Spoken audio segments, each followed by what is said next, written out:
مزید سوال موصول ہوئے ہیں۔ شریعت کی روشنی میں ان تینوں سوالوں کا جواب میں آپ کی گوش گزار کرتا ہوں۔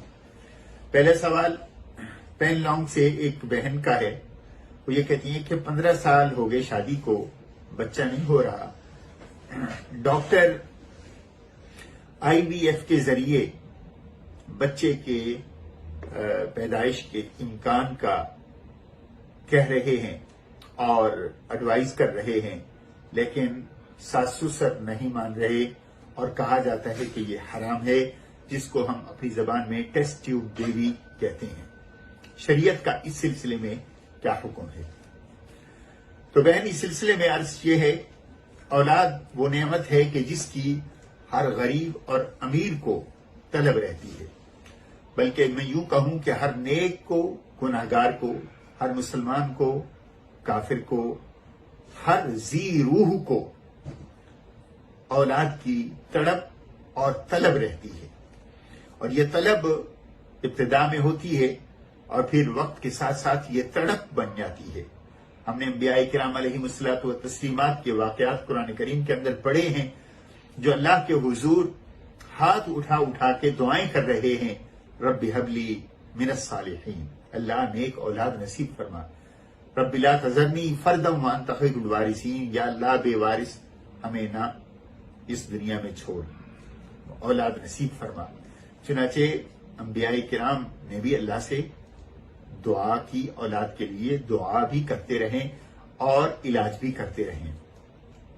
جہاں تک معاملہ ہے IVF کے ذریعے بچے کے امکان کا، تو شریعت کا اس سلسلے میں واضح اصول یاد رکھیں کہ ٹیسٹ ٹیوب بیبی جدید طریقہ علاج ہے، اور یہ اس وقت جائز ہے جب میاں اور بیوی دونوں کا اس میں عمل دخل ہو، یعنی مشینوں کے ذریعے بیضہ جو انڈا ہوتا ہے خاتون کے اندر، وہ لے کے مشین کے اندر رکھتے ہیں، اسی طرح مرد کا پانی لے کے، تو شریعت اس کی اجازت دیتی ہے۔ بس منع اس وقت ہے، حرام اس وقت ہے جب کوئی تیسرا آدمی اس کے اندر انوالو ہوگا، میاں اور بیوی کے علاوہ۔ چنانچہ میاں اور بیوی کے علاوہ اگر کسی کی انوالومنٹ ہوئی اس بیضے اور پانی کے جوڑنے میں، یا ان جوڑنے سے مراد یہ ہے کہ ان دونوں کے ملاپ کا جو سلسلہ ہے، ڈاکٹر نے تو کرنا ہی ہے، ہسپتال نہیں کرنا ہوتا ہے، لیکن بیضہ بیوی کا ہو اور پانی مرد کا ہو تو اس میں اجازت ہے، اس طریقے سے بھی اولاد حاصل کی جا سکتی ہے، اور یہ اسی لڑکا لڑکی کی یا خامد اور بیوی کی ہی اولاد ہوگی، اور شریعت میں اس کی گنجائش ہے۔ البتہ اگر کوئی تیسرا آدمی ہے، یعنی بیوی کے علاوہ کسی اور عورت کا، یا مرد کے علاوہ اپنے مرد کے علاوہ کسی اور مرد کا ہو، تو وہ حرام ہے، وہ ناجائز ہے۔ تو یہ بات شریعت نے واضح کر دی ہے، اور اگر اللہ نے کسی کو اولاد نہیں دی اور اس طریقے سے اولاد کا حصول ممکن ہو رہا ہے تو کوشش کر لینے میں کوئی حرج نہیں، بلکہ جدید طریقہ علاج ہے۔ یہ انسانوں کے لیے اللہ نے انسانوں کے ذہنوں اور دماغوں میں یہ باتیں ڈالی ہیں اور تجربات کے ذریعے اس نتیجے تک پہنچے ہیں، تو اس کو اویل کرنے میں، اس سہولت کو کوئی حرج کی بات نہیں۔ دوسرا سوال ایک مقامی نرس کی طرف سے آیا ہے، اور وہ یہ ہے کہ خون کا عطیہ لیتے وقت بعض ہماری مسلمان بہنیں یا بھائی یہ اصرار کرتے ہیں کہ ہمیں خون کی ضرورت ہے تو کسی مسلمان کا ہی خون ہمیں لگنا چاہیے، کیا باقی مسلمانوں کے علاوہ کسی اور کا خون مسلمان کو لگ سکتا ہے کہ نہیں؟ اس سلسلے میں عرض کروں کہ خون خون ہے، چاہے مسلمان کا ہو یا کافر کا ہو۔ خون بذات خود ایک حرام چیز ہے، بہتے ہوئے خون کو اللہ نے حرام قرار دیا، لیکن جیسے حرمت علیکم المیتۃ والدم، اور اس کو دم کہتے ہیں، خون کو، اور دم مسفوح مراد ہے بہتا ہوا خون، چاہے وہ انسان کا ہو یا حلال جانور کا ہو، خون حرام ہوتا ہے۔ ٹھیک ہے، تو اس لحاظ سے اگر یہ کپڑے کو لگ جائے تو کپڑا پلید ہے، اور بدن سے یہ خون نکل جائے تو وہ بدن سے نکلا ہوا خون وضو کے ٹوٹنے کی صورت میں ظاہر ہوتا ہے. تو اگر یہ مسلمان کا خون ہو تب بھی پلید ہے اور کافر کا ہو تب بھی پلید ہے. تو جب حرام چیز ہے اور حرام چیز سے علاج ہوتا ہی اس وقت ہے جب کوئی اضطرار ہو، جب کوئی مجبوری ہو، جب کوئی پریشانی ہو. چنانچہ مجبوری کی صورت میں اگر کوئی خون مل رہا ہے جو صحت کے تقاضوں کے مطابق اس کو جمع کیا گیا ہے اور ہیلتھ پوائنٹ آف ویو سے اس کے ٹیسٹ وغیرہ ہو چکے ہیں تو وہ خون لگوایا جا سکتا ہے، چاہے مسلمان کا ہو یا غیر مسلمان کا ہو.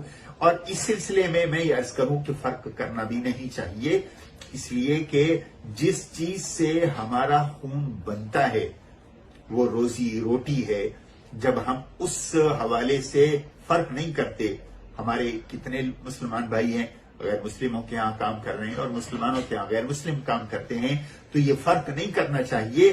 تو جس ملک میں ہم رہ رہے ہیں یہ غیر مسلم ملک ہے، تو کیا پھر یہاں پہ رہنا ناجائز ہو جائے گا؟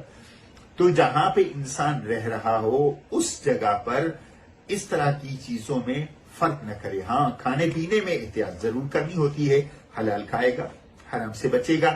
لیکن یہ جو اضطراری چیز ہے صحت کے حوالے سے ہاسپٹل کے اندر، اسی طرح ایک مسلمان کو کسی غیر مسلم کی جان بچانے کے لیے خون دینا بھی یہ بھی جائز کام ہے اور اس کی اجازت ہے اور بہتر ہے.